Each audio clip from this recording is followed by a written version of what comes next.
जोपर्यंत माय आहे ना तोपर्यंत पोरगी म्हातारी झाली तरी तिला माहेरी जावंच वाटतं, जावंच वाटतं मायबाप. प्रत्येकाचे मायबाप ना जन्मजोगीला जावेत गडे, म्हातारपर्यंत आपले मायबाप जिवंत राहावेत. पण काय दुर्दैव असतं आपलं, अर्ध्या रस्त्यात मायबाप आपल्याला सोडून जातात, साथ सोडून जातात. सामान्य बाई माहेराला जाताना जशी स्वप्न रंगवते ना, माझी सती माता सुद्धा तशी स्वप्न रंगवते. बाईचं माहेरावर किती प्रेम असतं माझ्या ताईंनो. माहेरवरून एखाद्या बाईला फोन यावा, त्या बाईने घाईघाईनं पिशवी भरावी, बस स्टँडला जावं, बसमध्ये बसावं, एक पिशवी डोक्यावर, एक पिशवी हातात, एक लेकरू कडेवर, एक लेकरू असं पुढं चालतंय, बसमध्ये बसावं तिने. माहेरच्या गावची बस यावी, माहेरचं गाव यावं, तो ती पाटी फाटा यावा, बस थांबावी, त्या बाईने घाईघाईनं उतरावं, एक पिशवी हातात घ्यावी, लेकरू एक कडेवर घ्यावं, दुसऱ्याच्या हाताला धरावून ओढत ओढत त्याला 2 किलोमीटरचा पायीचा रस्ता असावा. काही अंतरावरच आता माहेरचं घर राहिलं. त्यावेळी त्या बाईला असं वाटतं जणू मला पंख फुटावेत आणि माहेरी त्या वाड्यात मी भुरकून उडून जावं. सामान्य बाईचं माहेरावर इतकं प्रेम असतं माझ्या ताईंनो.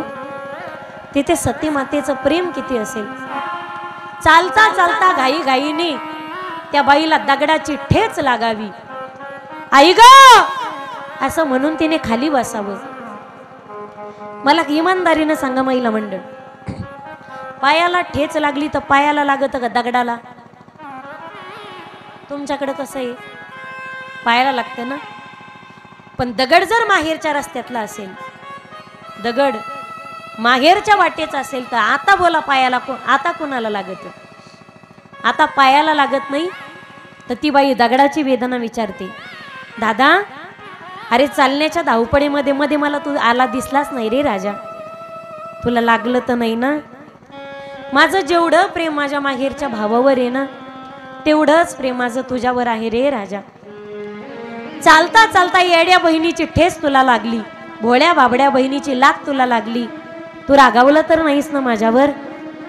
या भोळ्या बाबड्या बहिणीला क्षमा कर रे दादा. जेवढं प्रेम माझं भावावर आहे तेवढंच प्रेम तुझ्यावर आहे, कारण माझ्या माहेरच्या वाटेचा दगड आहेस रे राजा तू. माईबाप, माहेरचा दगड सुद्धा बाईला प्रिय असतो, माहेरचं कुत्र सुद्धा बाईला प्रिय असतं. कुत्र असं म्हणतात की माहेरचं पहा तुम्ही, कुणी आलं की तिला असं वाटतं माझा जीव काढून ओवाळावं की काय याच्यावरून. सामान्य बाईचं माहेरावर जर इतकं प्रेम असेल, माहेरी काही जत्रा यात्रा असेल ना, असा सप्ताह असेल तर वाट पाहण्यासाठी ना आईच लागते, पहा आईच लागते. त्या आई लेकीला फोन करते, ताईडे 4 दिवस झाले ग बाळा तुझी वाट पाहते, अजून आली नाही तू. आई महिना झाला ग दिवाळीपासून मी भाऊच्या फोनची वाट पाहते, भाऊनी फोन नाही केला ग मला. म्हातारी म्हणते, अगं त्याच्या काय फोनचं घेऊन बसली, तुझी आई बोलवते ना तुला. ले घाईघाईनं पिशवी भरते, पहिला फोन आईला करते. म्हातारी पहाटे उठून आंघोळ करते, साडा मारते, स्वयंपाकाला लागते. कुठून बळ येतं त्या म्हातारीमध्ये ना कळतच नाही. लेक आल्याच्या नंतर तिला सगळ्या गोडाधोडाचे पदार्थ खाऊ घालते. ही आई असते माझ्या दादांनो. जोपर्यंत माय माहेरामध्ये ना, माहेर सगळं भरलेलंच आहे. पा ज्या दिवशी माय जाते ना, अशा अनेक महिला त्यांनी माहेरी मुक्काम करणं सुद्धा सोडून दिलं, कारण सारखी हुरहुर असते मनाला, इकडून आई येईल, तिकडून आई येईल, तिकडून आई येईल. विनंती असेल माझी दादांनो, ज्याची माय जिवंत आहे त्याने 15 दिवसातून 1 महिन्यातून एकदा तरी त्या आईच्या मांडीवर झोपत जा, डोकं ठेवून झोपत जा त्या माईच्या मांडीवर. ती माई प्रेमाने डोक्यावरून हात फिरवते. आई जे प्रेम देते ना, पुन्हा तसलं प्रेम कोणीच देत नाही गड्या, अजिबात. आईचं फक्त प्रेम नसतं, आईचा हात नसतो, तर तो आशीर्वादाचा हात असतो. लेक माहेरी यावी ना, 85 वर्षाची म्हातारी असेल, काठी घेतल्याशिवाय त्या म्हातारीला चालता येत नसेल, चष्म्याची एक कास तिची फुटलेली असेल, पण लेक माहेरी आल्याच्या नंतर 65 वर्षाची लेक जरी असली ना, ती म्हातारी काठी टेकवत टेकवत नाहनी घराजवळ जाते. तायडे तुझी पाठ घासू का ग मी, तुझी पाठ घासू का ग? ए आई, अगं काठी घसरून जर हात घसरून पडलीस तर फ्रॅक्चर होशील ना. कोण थांबळेल ग आई तुला, कोण करेल तुझं एका जागी? कशी बोलते ग तू आई? तेव्हा आईचे शब्द असतात, लेकरा जर तुला मी माझ्या हाताने नाऊ घातलं नाही ना तर तू पुढच्या वेळी जोपर्यंत येत नाही ना तोपर्यंत करमणार नाही ग मला. सारखं मनामध्ये सल बोचत राहील. लेकरू आलं होतं नाऊ नाही घातलं मी तिला, लेकरू आलं होतं नाऊ नाही घातलं मी तिला. लेक माहेरी आल्याच्या नंतर आई तिला कुठं ठेवा आणि कुठं नाही करते. जगात एवढं प्रेम फक्त मायच करू शकते माईबाप. एखादी लेक जर गरीब घरची असेल ना आणि बाकीच्या श्रीमंत घरच्या असतील तर माय करते माहिती तुम्हाला, सगळ्यांना साड्या नेसवते. जी गरीब घरची लेक आहे ना तिला एक साडी जरा जास्तीची देते, सगळ्यात खाली टाकते, वर तिच्या आणलेल्या साड्या टाकते, शिदोरी टाकते, सगळ्यांपुरीपेक्षा वंजळभर चिवडा जरा जास्तीचा टाकते, 10-5 करंजा 10-5 लाडू जरा जास्तीचे टाकते. गरीबी माझ्या लेकराची गेली ना 4-5 दिवस जरा जास्तीचे लेकरं खातील. जोपर्यंत माहेरामध्ये माहेरचा दबदबा, माहेरचा पोरीचा थाट काही वेगळाच असतो गड्या.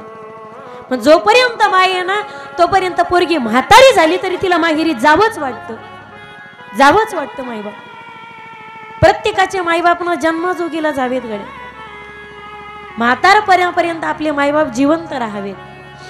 पण काय दुर्दैव असतं आपलं, अर्ध्या रस्त्यात मायबाप आपल्याला सोडून जातात, साथ सोडून जातात.